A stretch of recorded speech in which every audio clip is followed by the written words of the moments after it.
Привіт! Вас вітає Трускавець онлайн. Зовсім скоро, вже на початку травня, Дрогобичина знову прийматиме авторалі Галіція. Цього разу воно проходитиме за межами міст, однак в межах нашого району. Найкращі автогонщики знову з'їдуться сюди для того, щоб змагатися зі швидкісних автоперегонів. А вже сьогодні відбувається активна підготовка до цього чемпіонату. Готуються, власне, самі дороги. Я думаю, що і автолюбителі цьому радіють, і, власне, самі автомобілісти, які мешканці Трускавця, мешканці Стебника, раді будуть тому, що наші дороги нарешті приведуть до належного стану. Вже сьогодні відрізок дороги між Трускавцем та Стебником розпочали ремонтувати, і, як говорять, власне, виконавці робіт, за найближчий тиждень-два дорога буде приведена до належного стану. На даний момент на дорозі Трускавець-Стебник розпочаті ремонтні роботи з асфальтобетонним покриттям.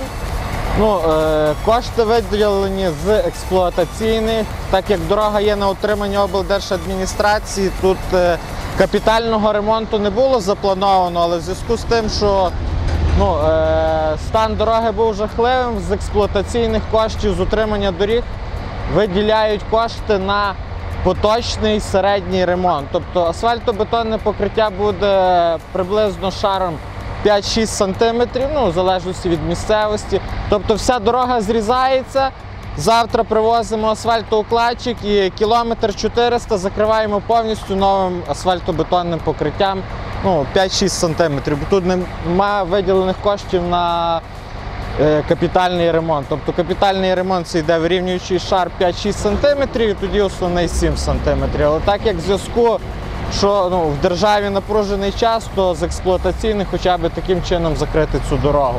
Так само будуть проведені обрізка дерев, тобто щоб дорогу розкрити, щоб вона завжди просушувалася. Зараз знімаємо обочини, щоб вода сходила. А з завтрашнього дня плануємо розпочати покриття асфальтобетоном. Тут десь роботи в порядку на 3 дні ще. Тобто до середи. Асфальт беремо з Давидова, з державного заводу, так як ні один приватник не дасть на відтермінування, а держава державою, як то кажуть, допомагає, тому асфальт буде їхати сюди 110 кілометрів. На жаль, такий випадок. Силами райавтодору. Облавтодору, так. Так, ми філія облавтодору, Дрогобицький райавтодор. Наскільки довго ця дорога витримає? Якщо ми відведемо воду, то 3-4 роки вона точно буде стояти.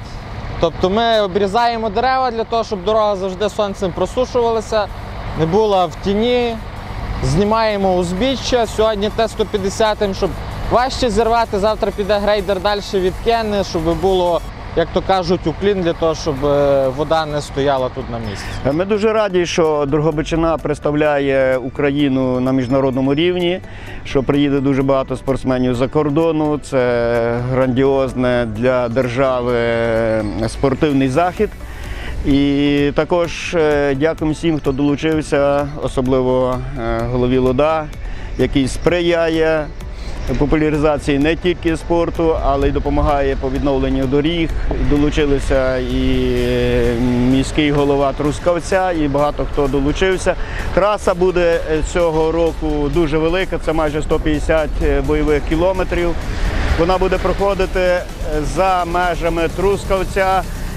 Відновлення долучилися лісове господарство, відновлювати свої лісові дороги, по яких будуть йти. І завдяки цьому буде з'єднання Трускавця з Зимівками і, напевно, в цьому році і, може, на Орів, щоб можна було пустити автобус напряму і люди могли їхати. Також ми бачимо користь від цього спорту по відновленню доріг, так як класичне ралі. Це воно має проходити по дорогах загального користування. Надіємося, що на Дрогобичині закріпиться цей вид спорту, особливо що стосується класичного ралі. І ми можемо не тільки насолоджуватися майстерністю професійних спортсменів, але якщо Бог дасть, як я колись сказав, що в 2020 році ми все-таки надіємося, будемо мати етап чемпіонату Європи.